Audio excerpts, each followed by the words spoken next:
భగవంతుడు విష్ణువు మోహిని రూపంలో శివుడితో కలయికలో పుట్టిన దివ్య సంతానం. అదే మణికంఠుడు అంటే అయ్యప్ప స్వామి. ఆయన అవతారం ధర్మ స్థాపన కోసం జరిగింది. అప్పుడు పాండే రాజు రాజశేఖరుడు అనే భక్తి శ్రేష్ఠుడు, సత్ప్రవర్తి, ధర్మపరుడు అయినా సంతానం లేక బాధలో ఉండేవాడు. ఒక రోజు వేటకు వెళ్ళగా శబరిమల అరణ్యంలో ఒక చిన్న శిశువు కనబడ్డాడు.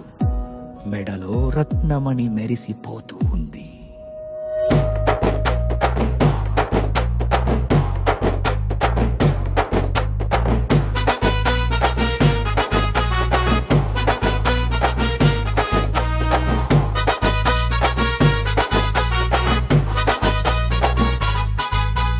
దేవుని ప్రసాదమని భావించి రాజశేఖరుడు ఆ బిడ్డను తన కోటకు తీసుకొచ్చి మణికంఠుడు అని పేరు పెట్టరు.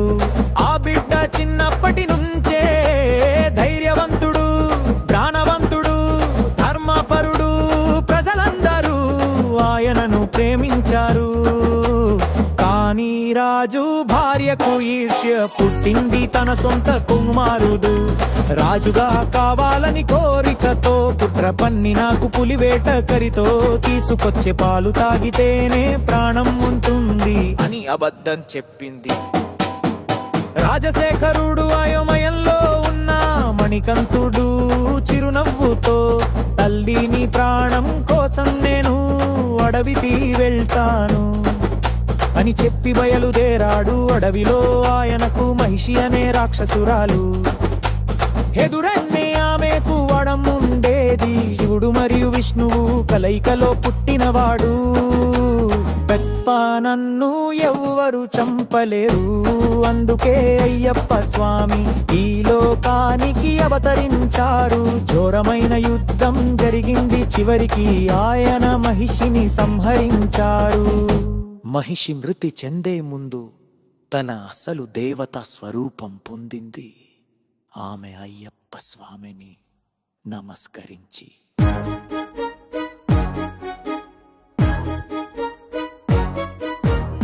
ప్రభు నన్ను వివాహం చేసుకోండి అని కోరింది.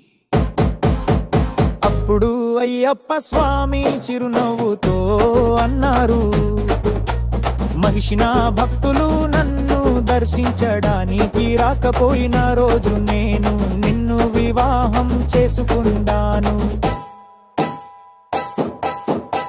కానీ జావత్ భక్తులు వస్తున్నంత కాలం నేను బ్రహ్మచారి అవతారంగా ఉంటాను.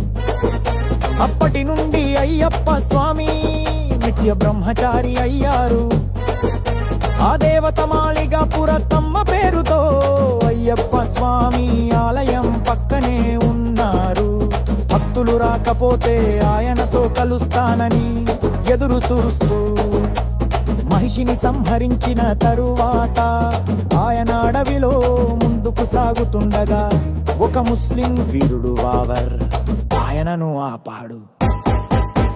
వావర్ గొప్ప యోధుడు. అయ్యప్ప స్వామి దివ్యకాంతితో ప్రకాశిస్తున్నారని చూసి మొదట ఆయనను యుద్ధానికి ఆహ్వానించాడు.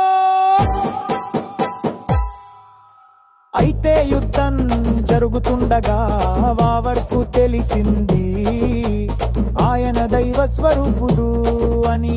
వెంటనే వావరు ఆయన్ని నమస్కరించి స్వామిని సేవలో ఉండాలని కోరుతున్నాను అని ప్రార్థించాడు. అప్పుడు అయ్యప్ప స్వామి ఆయనకు అనుగ్రహించి అన్నారు, వావరా నువ్వు నా యాత్రలో భాగమవు బావు. నిన్ను చూసిన ప్రతి భక్తుడు నన్నే చూసినట్టే భావిస్తాడు. మహిషిని సంహరించిన తరువాత రాజశేఖరుడు ఆయనను తిరిగి రాజ్యంలోకి ఆహ్వానించాడు. అప్పుడు అయ్యప్ప స్వామి చిరునవ్వుతో అన్నారా, నానా నేను బాణం వేసిన చోటే నా స్థానం ఉంటుంది, అక్కడే నా ఆలయం కట్టించండి. ఆ భారం పడిన చోటే శబరిమల పర్వతం. అక్కడే ఆయన తపస్సు చేస్తూ భక్తులకు దర్శనమిస్తున్నారు.